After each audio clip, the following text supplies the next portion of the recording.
So I want to say thank you so much for the kind of sort of top-ish tools from 2018 from BHIS. So I hate predictions. If you want a prediction, people are going to break into your network using winter 2019. They're going to break into your network using summer 2019, or the big one that we're seeing now, as a password, right? They're going to use that as a password to break into your organization. Absolutely correct. Or they're going to do, I think, winter 2019 exclamation point is what they're using now. There's my prediction for 2019.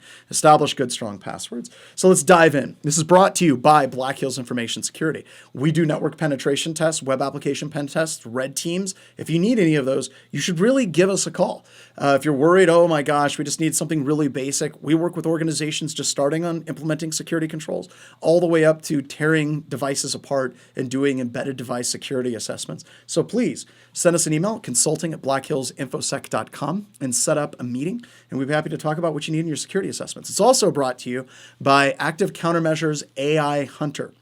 And by the way, if at any point any of you in this webcast would like to have a demo where you can get myself and Chris Breton, and we can walk you through setting up Rita. We can talk about network threat hunting using open source tools that we have created, we've released to the community. Just type in demo apostrophe or apostrophe 1 = 1 semicolon dash dash into the chat right now.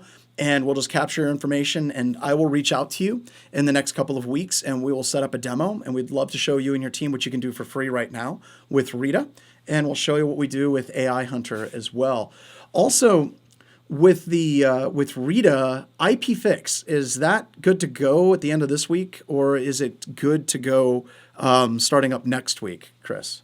Cool. So I just got from Chris, for those of you that are on the recording, it'll be at the end of, did you say this week or next week? Sorry.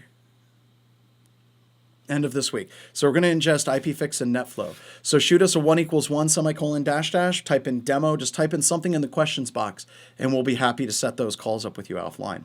It's also brought to you by SAN Security 504, the absolute most phenomenal, greatest computer security class in the world since Chris stopped teaching 502 for SANS a number of years ago. So I feel pretty good about saying that now that Chris is not teaching his class. By the way, Chris's class is actually the only SANS class I ever took. I took 502 and then I took on demand, I just got the books for 504. So Chris is the only SANS instructor I've ever sat in a class with, which I think is pretty cool. So, oh yeah, absolutely. All right. All right, so here we go. Why are there so many great tools out there that get no love? The reason why is because we get so caught up in trying to learn the basic tools, the core tools, Nessus, Nmap, Metasploit, Burp, Bloodhound, PowerShell, Empire. All of these tools get a tremendous amount of press. They get all of the write-ups in the books, and they should. These tools are absolutely phenomenal. However, we find in our assessments that many organizations that have testing people within the organization, they tend to stop at that specific tool set, and they never really develop or progress beyond those tools. And what that means is if Nessus doesn't tell them there's a vulnerability, they don't even look for that vulnerability.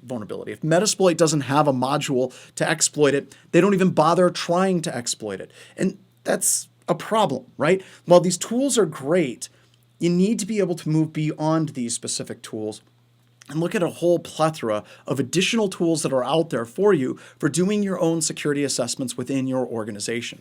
There are tons and tons of different tools and different techniques that are out there and available to you. And this webcast is trying to bring forth some of those additional tools. Now, if you're the author of a tool, I had someone that wrote a really cool web app crawling, web vulnerability scanning tool that sent me a DM. I would have loved to have talked about your tool. Unfortunately, in this particular webcast, I'm going to be focusing on like network penetration testing. We'll have another one dealing with web app pen testing. And more importantly, we're going to have a full webcast of lesser known tools dealing with defensive. Like how can we use things like log analysis utilities, like Deep Blue CLI? How can we do analysis on NetFlow traffic using Rita, and we're a little bit partial to that, and using Zeek/Bro for doing that type of analysis. How can we use Logon Tracer from JPCert to do analysis of event IDs and so on? So that webcast is going to be coming up because they're lesser known tools that we want to bring to the forefront. So we want to bring those in. If we didn't get your favorite tool, I apologize. There's a lot of tools in this webcast. I'm going to move very, very, very quickly. I could literally write a 7-day class just on tools that are not Metasploit, Nessus, Nmap, Burp, and Bloodhound. So let's jump in. The first one actually isn't really a security tool at all. The first one that we're talking about is ADExplorer. Now, this is a Microsoft utility. Now, the interesting thing about it being a Microsoft utility is it's created by sysinternals, and that means it's digitally signed by Microsoft. So you can pull down ADExplorer and you can run it, and it allows you to create an entire snapshot of your Active Directory environment. And if you have a standard user account, you can pull that down and you can start doing offline analysis, or you can analyze it real time.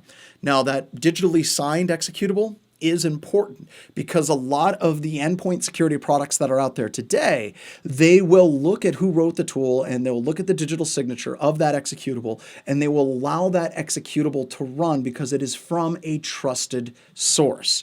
So if we ever get access to an endpoint, we're doing an assumed compromise assessment, or we're doing a red team, we get access to an endpoint workstation.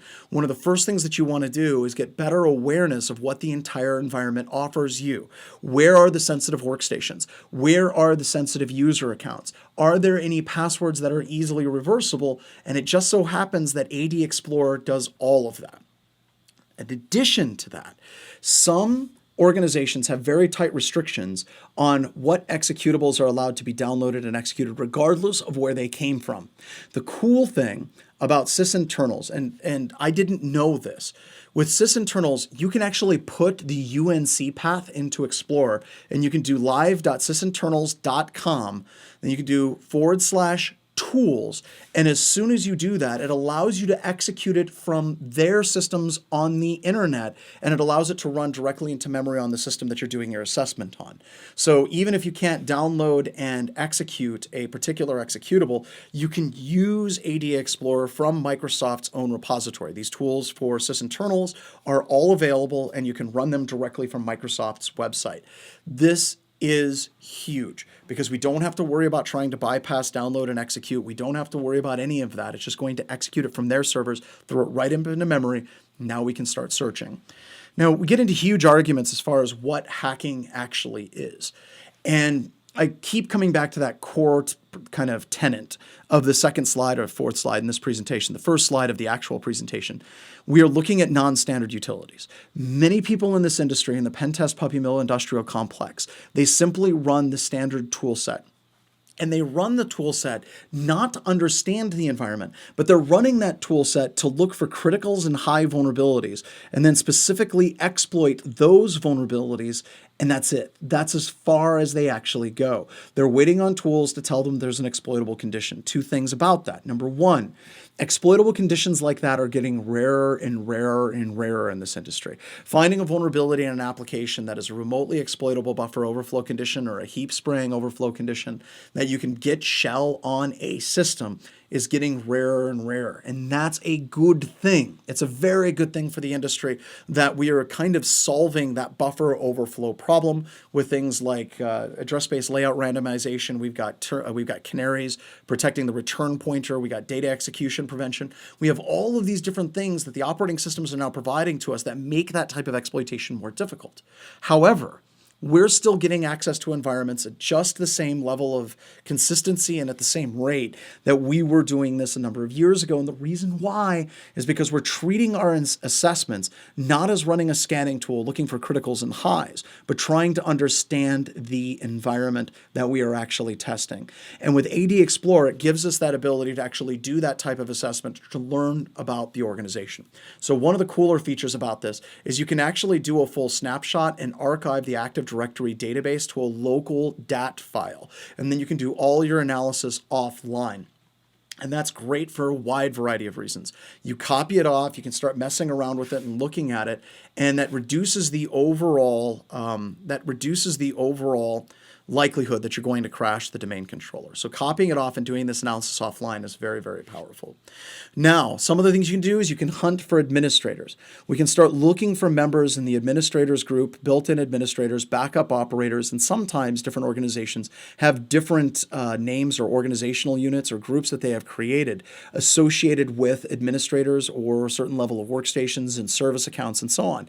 This allows you to drill in and actually identify those specific accounts. Now, in addition to administrators, you can also look for different groups associated with things like accounting or developers. You would use this to try to further your access to create a very customized spear phishing campaign targeting those specific individuals.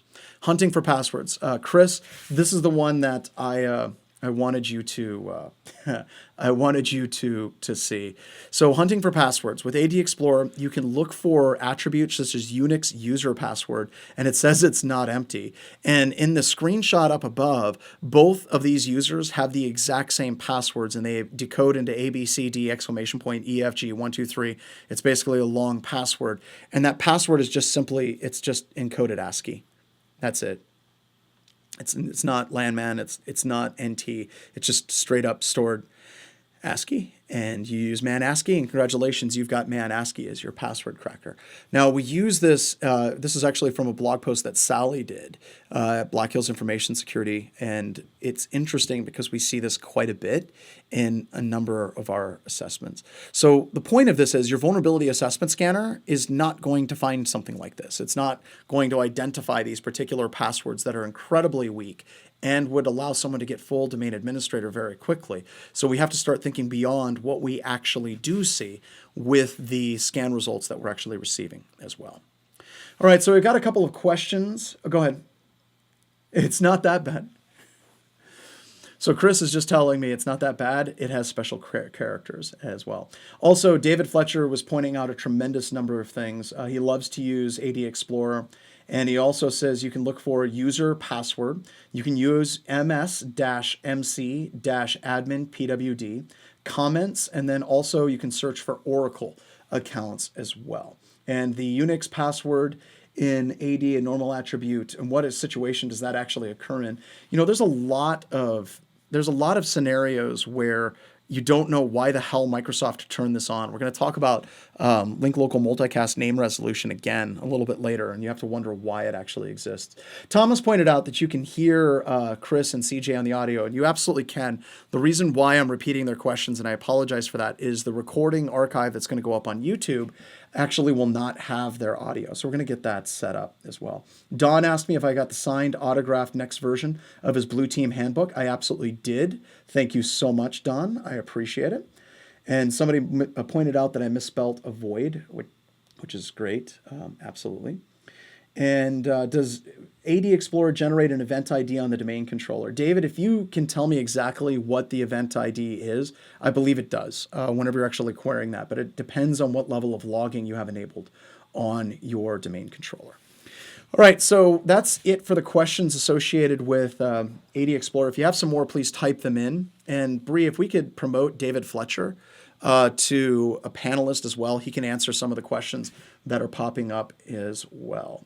So, all right, and Don, by the way, Bree, would love to do a webcast talking about his Blue Team handbook. If you haven't read Don's book is phenomenal. It is kind of it's a really in-depth kind of counterpoint to the Red Team field manual. There is a book called the Blue Team Field Manual, which is great as well. But Don's book is very much structural. This is how you approach these core components in information security. All right, so let's talk about PowerShell. So PowerShell is one of those tools that has been working far longer in security assessments than I thought it would ever work in security assessments. It is pretty much the absolute it's the absolute most heavily used language right now for red teams. Because with PowerShell, it gets you direct access to the .NET framework. We're going to talk a little bit more about how we can kind of go to the .NET framework in a different way using C#. But the point is, it gives you unparalleled power, unparalleled scripting ability. It is a full-fledged language. It's, you know, like if you think of something like Python or Perl, if you're old, it gives you that capability, right? And that's great. But what we're starting to see is a lot of organizations that are starting to clamp down on execution from PowerShell directly.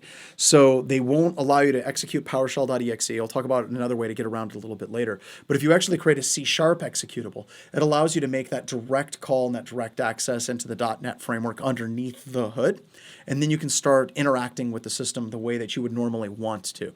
So this PowerOPS from fdisk-u, which, by the way, I can't say fdisk-u without giggling a little bit inside because I just think that that's hilarious. It includes a lot of the modules that we use all the time in our security assessments, like Mimikatz, DLL injection, token manipulation, PowerUp, PowerView, Nishang, invoke PS exec, PowerUp SQL, and so much more. And you should definitely go check out the GitHub page because there's a lot that I'm not talking about with this, but it is one of our go-to tools post-exploitation where we will actually run these tools if PowerShell is not directly available to us, and we want to run things like Mimikatz to pull clear text passwords. We want to inject a malicious dynamic link library and get another kind of backdoor setup with that particular system. And the amount of work that fdisk-u has put in has just been fantastic. Please do me a favor, go out and follow him or her, I think it's a him, on Twitter and check out their GitHub repository. It's great. So what are the things that are available? You can see the Nishang framework. You can get information, get password hashes, and run a port scan. PowerSploit. You can run keystroke logging, invoke shellcode, PowerView, DLL injection, PowerUp. I'm going to talk about that one here in just a couple of seconds. Invoke Mimikatz, invoke WMI. I'm going to talk about WMI and Chris Trunser's work here in just a couple of seconds. Just a really, really, really cool set of tools that are available. Invoke SSH command, invoke PowerShell execute, or PS execute, sorry. And then also automatically look for things like group policy preference file passwords, invoke SMB auto brute force, invoke Mimikatz, invoke PowerCat, which is a PowerShell backdoor. The first iteration of that backdoor, I believe, was created by Mick Douglas. And then also PowerUp SQL, which is great. And then if we look at the PowerUp module, what are the number of ways that we can try to get like elevated privileges on this particular computer system? So you can see that we have a lot more commands. Looking for path hijacking, DLL hijacking, modifiable files. There's also modifiable directories. In a lot of tests, you'll have the Windows directory, the System32 directories, and you'll run into a problem where that entire directory for a specific service or a program is writable. And then you can inject malicious dynamic link libraries, reboot the computer system, and when that service starts, it executes your malware in addition or in lieu of that particular service. So there's a lot of ways to actually get privilege escalation on a computer system. Auto run task, schedule task abuse. I believe the schedule task abuse was used by Conficker. You're also going to see like link layout. There's a bunch of them that are available here. But these are the ways that you go from a standard user on a system to elevate your privileges all the way up to system level privileges or administrator level privileges on that computer. Once again, your standard vulnerability assessment scanners do a very poor job of finding these particular vulnerabilities. And it isn't really the fault of any of these vulnerability assessment scanners so much as it's just kind of the way it works, right? It's the scanners were designed to look for misconfigurations, and they were designed to find vulnerabilities that existed in programs, things like buffer overflows, misconfigurations, things of that nature. They weren't really designed to go through and do full configuration and audit checks on those workstations. Now, to be fair, some vulnerability assessment scanning engines do in fact have that capability where you can actually put in a configuration scan profile and it'll check it against configuration best practices. But in my history of working with those configuration checks, they're very spotty, they're very hit or miss, and they tend to implement something like the CIS benchmarks and then stop. And they don't ever really update and look for additional vulnerabilities that can exist on systems. Additional power-ups, had to throw a shout out to Mimikatz. Ben and all of his work that he's been doing. Gentle Kiwi on Twitter is just fantastic. He is the only person I have ever seen in my entire life give his presentation in his underwear. He did that at DerbyCon last year. And I know some people are like, that's been done before. It was done by the Red Hot Chili Peppers. This is true. But there's a big difference between rocking it out at something like Woodstock 2 or doing a computer security conference in his underwear, which just the guy blows my mind, not just for the underwear thing, but also all the work that he does on Mimikatz. Also, if you want to play around, there's a really cool feature in Mimikatz that will allow you to suspend the event log was cleared event ID.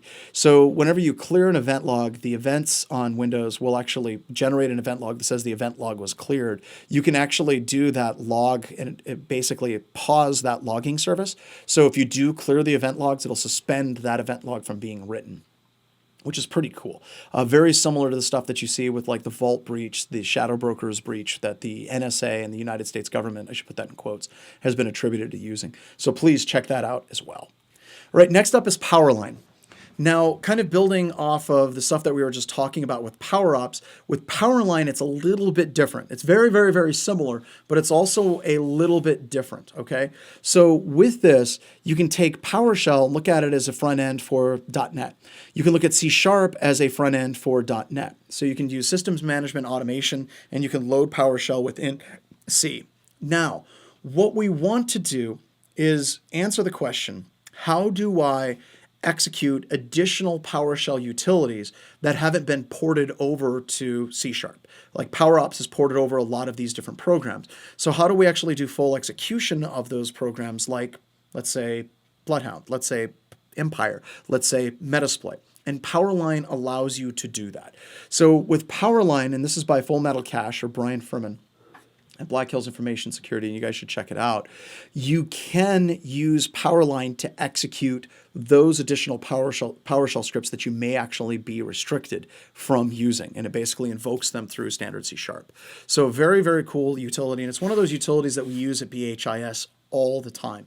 So when you're looking at PowerOPS, you're looking at Powerline, it's almost, I would say, every other day at least. One of our testers are on an assessment and they say, oops, they blocked PowerShell. Now we're going to simply run this utility, run it through Powerline, or we're going to run PowerOPS and run it through that instead of actually invoking PowerShell.exe.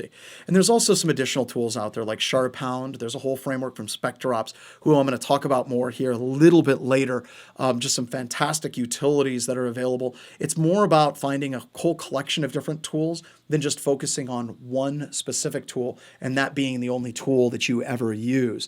And that gets to kind of a crux of a problem that I see in many assessments. Many assessments, going back to the beginning of the tools that are used all the time, like Nessus and Nmap and so on, they'll get stuck on those tools, or they'll get stuck on something like PowerOPS, and that's all that they know how to use, and then they'll get caught. Like some security product will actually just stop it. Okay, that's a bummer, right? But as a tester, whether you're doing your own internal security assessments against something like the MITRE attack techniques matrix, or you're a third-party penetration tester, you really shouldn't get stopped there. It is very disappointing to me whenever I see people try something and they only go one layer deep and then they're done. If you're going to do it, you're going to do it right. Check like 4 or 5 different things. And odds are you're going to find at least one of them that works. And that's the bizarre thing about what's going on with PowerShell. They're slowly starting to lock it down. Somebody just popped up and said, what is it, Silence? I think it's already been answered. But does Silence stop this? And yes and no. The standard PowerShell execution, it does, but a number of tricks that you can do, including the ones that are here, can be used to bypass products like Silence, like CrowdStrike, like Carbon Black, especially if they're not in high enforcement mode. And we'll talk more about that whenever we get to the sacred cash cow tipping as well. All right, so WMI, if you guys could do me all a solid favor, one of the things that I absolutely love about BHIS and what we do whenever we're working with people is I absolutely love how everybody in this company throws shout outs to the other companies that we work with.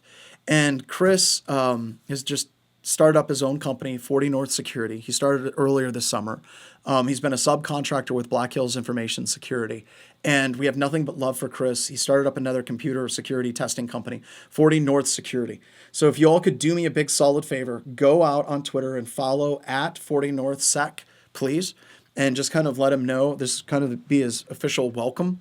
to the community. Let's see if we can kick up his followers a little bit on his new company. So wish him the absolute best of luck. When we see new firms like TrustedSec and InGuardians and SpectreOps and Core, Deviant Olman and all the stuff that he does, and Secure Ideas and Rendition Infosec, and I know I'm forgetting some additional security firms that are just fantastic, so I apologize.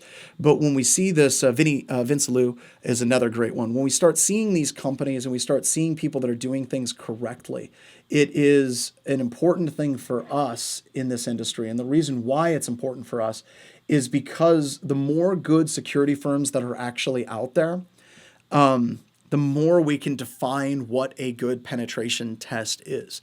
I've done crappy pen tests. I have done pen test puppy mill stuff in the past. It sucks. It doesn't provide value to customers, and we need to keep that commitment to quality high.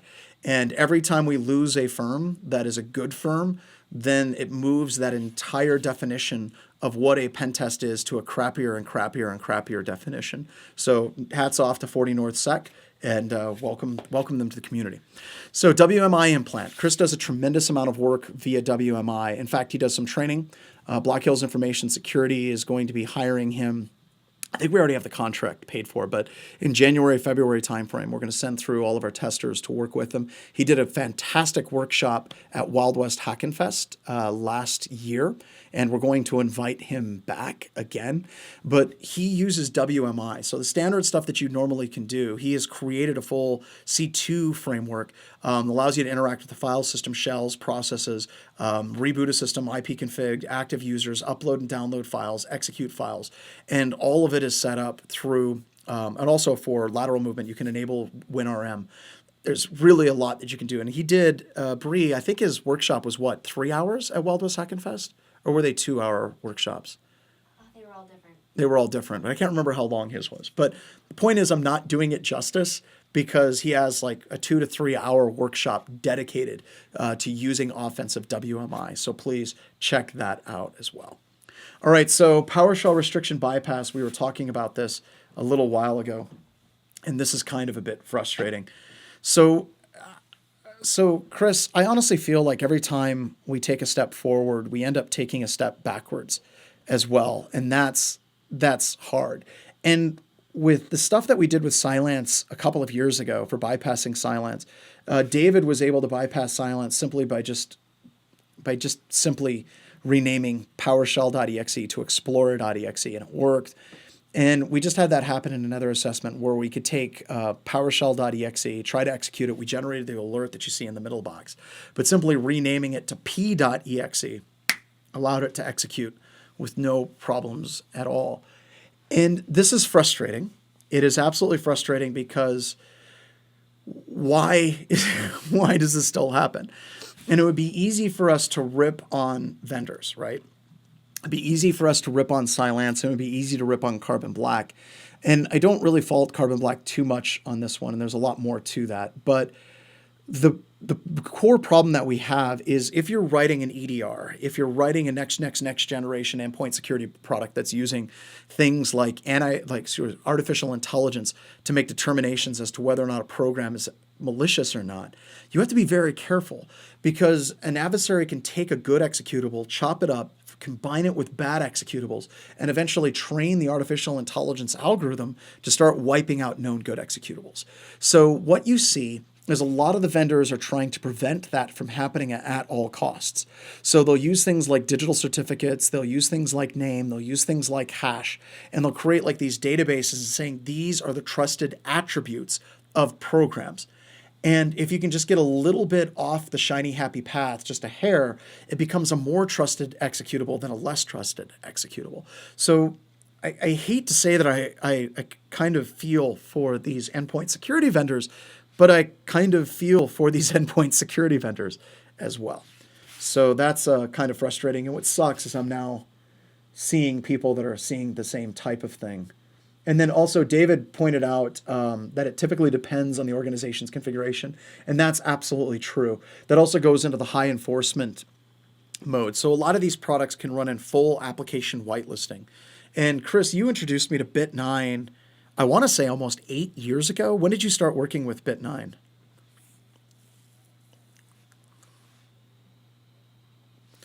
So when there were less than 20 people. So when they were just getting off the ground. Go ahead. Concept when everybody else was saying, if it's on a blacklist, I'll grab it. They were actually, checking digital certificates and checking hashes and, kind of doing the do. Yep. You're right. It's kind of sad when you see something this obvious get missed. Well, and it just kind of, and I also think it underscores the overall complexity of of what they're actually trying to do. And it's also why I think we've talked about this extensively, why we're staying the hell out of the endpoint security market. Because it's complicated, it's hard, and there's a lot of companies that are actually in that space. So did Chris come in through the microphone? I'm sure he did, because it's an omnidirectional. So a little bit. That'll be good. We'll just keep that going. All right, so password spraying. So I've talked about this now. This is my third presentation. I've talked about password spraying and using things like turning existing services like Amazon Lambda against other cloud-based services. And this gets to a much larger issue that we're going to be dealing in computer security moving forward. So traditionally, if you try to do password spraying against Office 365 or Google Apps, you're going to get caught very quickly, and they're going to blacklist your IP address. That is just going to happen, expected, if you're trying to do an assessment. So Bo Bullock and You Stay Ready, or Mike Felch, they basically developed a tool predominantly written by You Stay Ready called CredKing. And what CredKing does is allows you to do your full password spray from Amazon Lambda against Google. And this is interesting for a wide variety of reasons. One, I'm pretty darn sure that this is actually a violation of terms of service. I'm pretty sure about that because Google has sent us basic documentation saying it's a violation of their terms of service. We shot back, what exactly are we violating? And they couldn't answer that question because we're doing legitimate tests against their customers who are hiring us to evaluate their security. And we can't just ignore this because if somebody's using a password of spring 2018 or winter 2019, the organization needs to know that. But what you're seeing at the moment is these very large companies are becoming more and more like Oracle. And I'm sorry to rip on Oracle, but it's true. So Oracle is basically saying you can't and you shouldn't test any of our products because we hire the best security engineers on the face of the planet, and there's nothing that you can find in our product that we haven't found before, which is crap. It's unbreakable, right? Unbreakable. Twice now. So with this in mind, we run into a massive problem where there's large chunks of cloud infrastructure that are not being tested at all. And I'm not necessarily talking about the infrastructure that people are writing. I'm talking about the infrastructure that those tools write on top of. Things like Kinesis, things like if you're using Redis, things like, Google Cloud, where you can run Golang inside of Google Cloud and so on. The vendors are saying, don't test it ever, trust us, everything is good. But what we found is traditionally whenever a large company says, trust us, whether it be Microsoft, whether it be Oracle, whether it be Google, it's almost always for the worst in the entire industry. They may have fantastic security today, but over time, well, it tends to go down over time. So this is a fantastic utility that we use for basically doing password spraying where we turn one cloud vendor against another because they tend not to actually block those IP addresses associated with their competitor because they are a little bit nervous about actually breaking the entire infrastructure for one of their customers. Let's talk a little bit about personalized phishing. This is talking about CredSniper. Once again, this is the third time I've talked about it. I talked about it at Wild West Tech. I talked about Hackenfest from SANS, and I also talked about it at the webcast that I did a few days ago for like 75 people that SANS had as well. So the question becomes, if organizations start getting better at security and they start requiring two-factor authentication in absolutely everything, how do you break into those organizations? And then this also ties into the previous slide and the FUD that is generated by these cloud vendors. There was a report, Chris, I don't know if you remember reading this, but there was a report that came out I want to say a few months ago, where Google said that enabling two-factor authentication basically dropped email compromises down to 0. And that was unnerving for us because that is not at all the truth of the situation that we're seeing. Go ahead. Oh, okay. So Oh no, well, I didn't say it, but I was thinking it that they know about. yeah, that they know about, right? They just make that overall assumption as well. So I love that. Somebody just put in, don't, our stuff is absolutely secure. And they said, challenge accepted, which is great. Also, Bull gave a great presentation at RVASec and just, yeah, absolutely. The work that they've done has just been phenomenal. So we developed this framework specifically to get around two-factor authentication. I'm going to talk about some other frameworks as well. This goes a little bit further. CredSniper actually goes just a hair further, and it also allows you to pull in a custom image for Google Picasa API, and ask for their passwords, and then it also will automatically generate a app password that you can continue to access their email and their files and everything as well. So it is a fantastic utility. So pretty please check it out. It is a little bit more complicated, I think, than a lot of the traditional phishing tools out there, like just generate an HTA file and then get malware on those systems as well. Ron just brought up a great point. Ron just said these organizations would rather have bad guys perform these generous attacks and not the good guys in their internal staff. And that's the attitude we need to be at, right? Unfortunately, a lot of these large vendors don't listen to us when we're screaming very loudly that we, in fact, have a problem. Next one, searching email. So Mail Sniper took off, and it's weird whenever somebody like Bo writes a tool and it explodes. Like Mail Sniper, the ability to bypass two-factor authentication and OA two-factor authentication to access, basically access that back end through EWS. It's interesting to me that people get hung up on that one component and they use it for just that thing. Like that's it. That's all that they do. They're just going to use it to bypass two-factor authentication.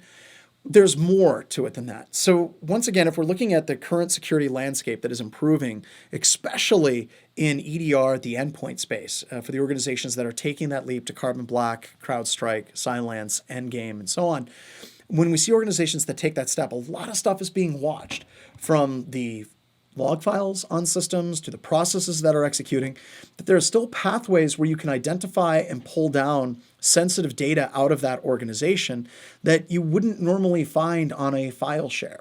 And that's the feature of Mail Sniper whenever Bo showed it to me that I got the most excited about, but people didn't really glom on to that as much as they should. So Mail Sniper has the ability to actually search for certain phrases and files. Like you could search for password and then you can download and zip all of them. VPN, confidential, credit card keywords, AWS secret keys. Mail Sniper gives you this ability. Also, in addition to that, Mail Sniper has the ability to search through the entire global address list and look for over-provisioned email accounts. So if a CEO or a CFO, they basically say, I'm going to have my secretary manage my inbox for me, they'll delegate the management of their inbox to their secretary. And many times this is something that person has to do. And the easiest way for them to do that, and the most insecure way to do that, is to basically make it so that everyone has access to their email. So they're severely over-delegated inboxes. So Mail Sniper has the ability to actually search for those specific email accounts that are way too over-provisioned, and then you gain access to their emails as well. So using this in our assessments, we find things like passwords, we find things like confidential documents, we find credit cards, we find keys, we find LastPass databases that have been exported, we find Excel spreadsheets that are filled with all their passwords for their SCADA ICS environment. And this is nice because as of right now, this allows you to bypass a lot of those traditional detection utilities and what they're looking for, because very few of them are actually looking at email and what email actually does. Got a couple of questions here. Can Mail Sniper read emails that have been encrypted? No, it cannot read encrypted emails. We need those keys. Ask John Podesta about email over-provisioning. Now, I'm going to defend Mr. Podesta here. I don't want to get into the politics, but what the hell? Let's do it. I don't blame John Podesta at all for what happened. If you remember the whole story with John Podesta's email got compromised because someone phished him, a Russian phished him, and said, hey, you need to reset your Google account password. Please click this link. He didn't click that link. He sent it to an administrator / security person and said, is this legit? And his administrator / security person said, yes, it is. You should click that. So I don't really fault him all that much about it as well. Also, Will Burgess's talk, Wild West Hacking Fest. Bree, can we get that link for Jim and share that with everybody? We talked about red teaming in the EDR age as well. So also for this is being recorded as well. We're going to be posting and recording this video. Does this work with O365? Matt asked. Yes, it does support with O365 as well. Was a security person Russian? Rob asked, which is awesome. Oh my God. Okay. That's great. That's great. More conspiracy theory. Yeah, absolutely. Keep those conspiracy theories going as much as possible. So that's just fantastic. All right, so more phishing fun. EvilGen X, I'm sure I'm mispronouncing it, makes standing up an entire template phishing site so incredibly easy to do. It's just stupid. You basically fire it up, do P, you give it to fishlets for the profiles and the templates, and away you go. Just makes it really simple, and it does also do that interception of the two-factor authentication. We do two-factor authentication kind of sidestepping a little bit different than EvilGen X does, but these are both tools that are in your suite of tools that you can actually use, so check them out. Now let's talk about getting domains. There's been a lot of research in this topic, and SpectreOps has just done a fantastic job on this. So big shout out to SpectreOps. Unfortunately, SpectreOps has a webcast at the exact same time as this webcast. So we had a lot of people that had to choose between SpectreOps and us. And I'm pretty sure that SpectreOps is recording their webcast. We're recording our webcast. So you get an awesome webcast for Bloodhound. Nothing but love for what they've been doing out there. So buying an existing and expired domain is so much better for trying to set up phishing and command and control out of an environment than trying to create a brand new domain and then have that domain all of a sudden become trusted. And what you do is you basically watch expired domains, website expired domains, and then you can see an expired domain that comes up for sale, and you can see if it's categorized. And if it's categorized and people are blocking uncategorized sites, they're using a whitelist approach for the internet instead of a blacklist approach. It allows you to get out of that environment using a domain that has been categorized previously. So some of the ones that you've seen in our webcast would be St. James Church. St. James Church was a church down in Brazil. They went out of business. Their domain was categorized religious. We bought it and we used it as a command and control. You also saw YourEscape.net, which was a travel website for a travel company. And that website as well, that website was used for a travel company. They went out of business. We purchased it. And since it was already categorized, we were able to use that as a domain to get out of an environment as well. So yes, there's tons of different tools out there that allow you to do this. Threat Express, Joe Vest, who's a SANS instructor, works at SpectreOps, did a great job on Domain Hunter. Our own Brian Furman created the domain gain tool, and we'll talk about that here in a couple of seconds. And SpectreOps did a fantastic blog post on not just finding these domains, but how do you actually manage these domains as well. So here's domain gain, and I wanted to show you how easy it is to use and what we're actually looking for. So you will need some API keys for this. So whenever you look inside the code, you're going to have to insert some API keys, and you'll see why here in just a couple of seconds. So you run Python domain Gain.py, and this is Brian's tool from Full Metal Cache. Pulls a full list of expired domains, gets domains, sorts them by URL, sorts them by SymWeb score, sorts them by ACR score, and then at the very end, it says we got 498 recently expired domains, checks the categorization for these domains, and then pops this out. So it said I found 50 domains that have good categorization and are available. Here's the list of available domains and what's its categorization and how much does it cost. So with this, you've got warrantnavi.net, brokerage trading. You have OregonCityParks.org. This is government legal. RILKE.org is entertainment. So you have all of these different domains that are categorized and then the cost associated with them. Also, Jim just popped up Will's talk from SpectreOps in FuzzySec. Could you guys please copy that and paste that back out? Oh, by the way, the SpectreOps blog post is right here. So if you want to take a quick screenshot, Ray, you can get that. You can pull that up. Now, like I said, we try to keep it very, very convenient. Dave just said this tool is very easy to use. We try to keep it really dead simple to use. Like, how much does it cost? What is it categorized? And away you go. The next tool that we want to talk about, we really have talked about this. I almost didn't put it in this particular session because it isn't a lesser known tool. Responder has been around for a while. People use it all the time. It is constantly being talked about in almost any report that I look at for my testers. And I want to discuss this a little bit as to why this is a problem, why we need to talk about it, and why we need to do something about it. So on computer systems, Windows computer systems, you have link local multicast name resolution, and you have NetBIOS name service and DNS and MDNS.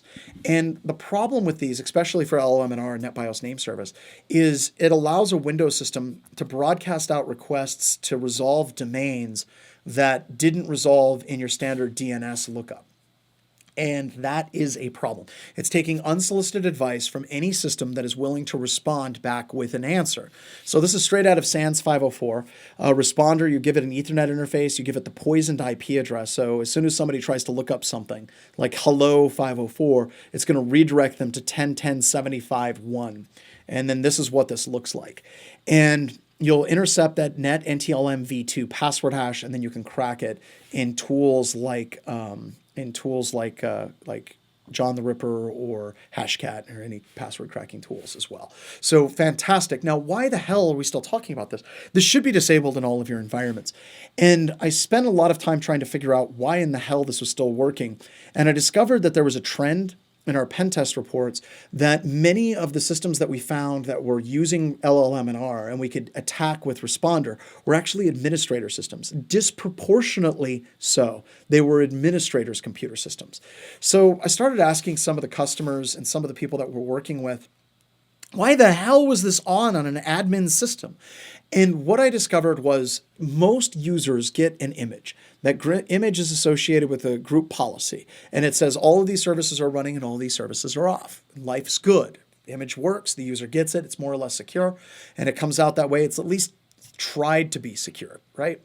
Okay, everything's fine. However, with administrators, security administrators, network administrators, systems administrators, they're the people in your organization that are most likely to grab an ISO associated with Windows, plug that into a fresh system, and build their administrator system from scratch. Only install the applications that they need. Don't install the extra crap because it slows their system down.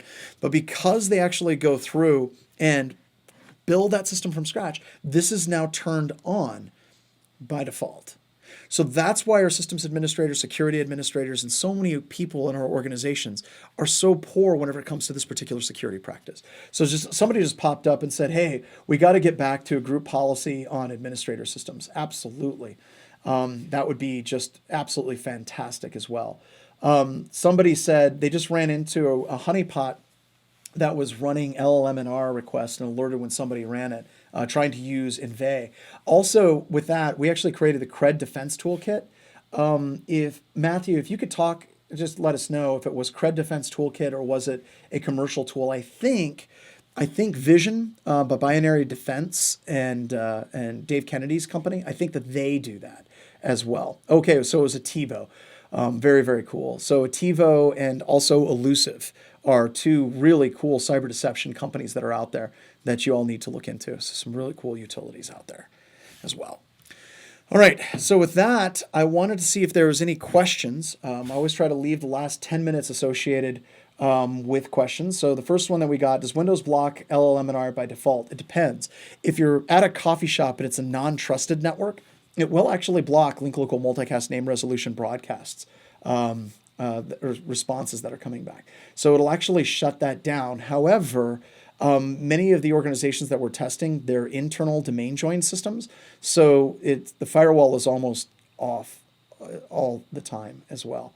We got container-based domain admin tools running on standard build laptops. I love that. Anytime you can use containers or you can use jump hosts and you can restrict where those administrator utilities are actually executing from, the better off absolutely everyone is going to be. So please, please, please check that out. I've been in several companies detecting responder usage. Yeah, we've been seeing it a lot more lately, but it still gets back to Why is this, like, remember, Responder will only respond if it sees an LLM&R request. We got to get back to that core principle of why the hell is this service even on our systems? And you could just go through and query your entire environment and shut that off as well. And Nathan does security assessments, and he knows really, really, really well. You could set up a Wi-Fi hotspot. Oh my God, Jim, great point. So Jim just brought up with Responder, you can set up a Wi-Fi hotspot and then you can basically have it join that Wi-Fi hotspot. If you get a kiosk machine on Windows 10 in the lower right-hand corner, if you have a kiosk machine, if you can lock the kiosk machine, it'll allow you to join a wireless network without having any privileges or anything authenticated to that system at all. And then you can have Responder waiting on the other side of that kiosk system as well. Would you recommend any specific tools to get into domain from a non-domain joined system if Responder didn't work? So there's a couple of things that you can do. This is going to sound really goofy, Joseph. One of the things you can do is just try to join your Windows system to the domain. We've had a couple of assessments that Sally was the first one that actually came upon this, and she's been using it to great effect. What happened is you could join a system to the domain without having a user. That's all usually on some legacy server 2008 domains, but you can try joining that as well. So also, if you're trying to get on a domain, you can actually do a lot of password spraying against the domain as well. So look if they're running anything like Office 365, and you can do password spraying against that. We have blog posts on that, and you would use burp. You need to make sure that burp is configured to handle redirects properly, and then you can actually do your password spraying and user ID enumeration.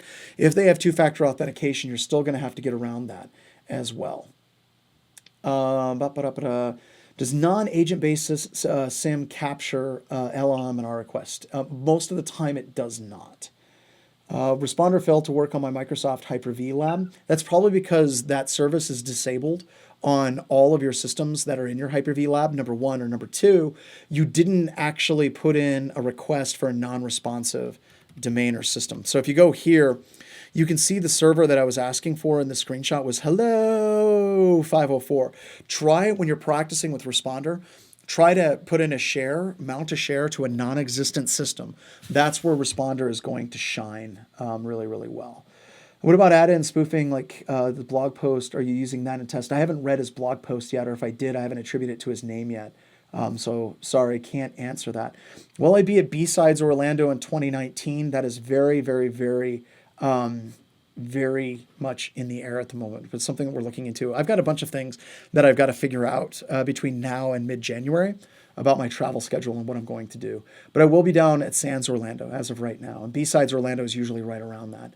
Important note, and this is a great point, Junid and Asari, I'm sorry if I mispronounced your name, but it's a great point. Said LLM&R queries are limited to the local broadcast domain. That is very true. It is a layer 2 protocol. It does not jump outside of that particular VLAN or that switch. Can you TA my class in Zurich? Or can you TA my class in Zurich? Yeah, absolutely. Put in the request. Go to Sans Volunteer. Just Google search Sans Work Study or Sans Volunteer and then put in the request. If the passwords are hard to crack, you can sometimes relay the responder hashes. Yes, that depends on a lot of configurations. And then talking about that type of SMB relaying and signing, we'll talk in another webcast about tools like Crackmap Exec and some other tools as well. Are there any books about this? That's kind of the reason why I did this webcast. A lot of these tools are not discussed as much as they should be. The closest book that I would recommend is the Red Team Field Manual. It doesn't go into detail about what the tools do and how they work. It's basically a lot of man pages and example usage for these tools. So please check out RTFM. How do you decode the password in Active Directory using ADExplorer? If the password is in ASCII, you just convert it to standard ASCII. So like 40 is a capital B, 41 is capital C, and so on. You just use man ASCII and then do a conversion on the hex code. B-Sides Amsterdam. If you guys invite me to B-Sides Amsterdam, there's a very strong possibility that I'll be there. I will absolutely be there. How to get around Cisco's private VLAN. If you're using something like Cisco ICE or Network Access Control, there's a number of different tools and utilities that you can use to bypass that. A lot of them actually deal with MAC address cloning, and basically trying to get around that. But a lot of the newer network access control tools like Forescout, Cisco ICE are a little bit smarter than just MAC address. So you have to play around with things like user agent strings and your fingerprint for your TCP/IP protocol stack. So there's tools out there like OSFuscate where you can modify your protocol stack of your system to match something else. So if you have something like a voice over IP phone, you can get that MAC address, find out what the underlying operating system, do some fingerprinting on that device, and then you can change the fingerprint, your TCP/IP stack fingerprint on your system to match that as well.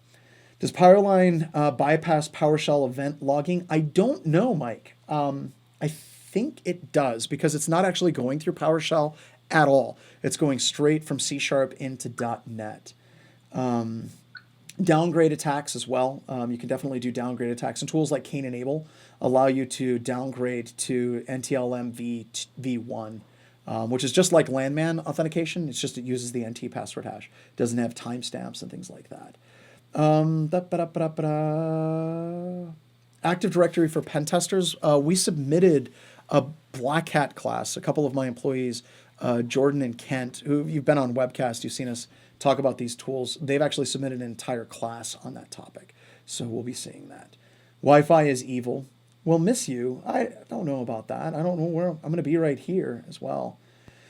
All right. So that's it, everybody. I want to say thank you very much for attending the attending this webcast. I really do appreciate it.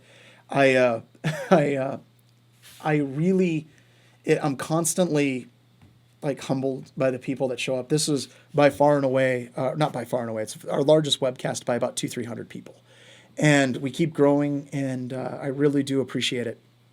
And it means a lot to all of us that you guys keep showing up and you guys keep allowing us to do what we do. And thank you very much for coming, Chris. Thank you very much for coming, CJ.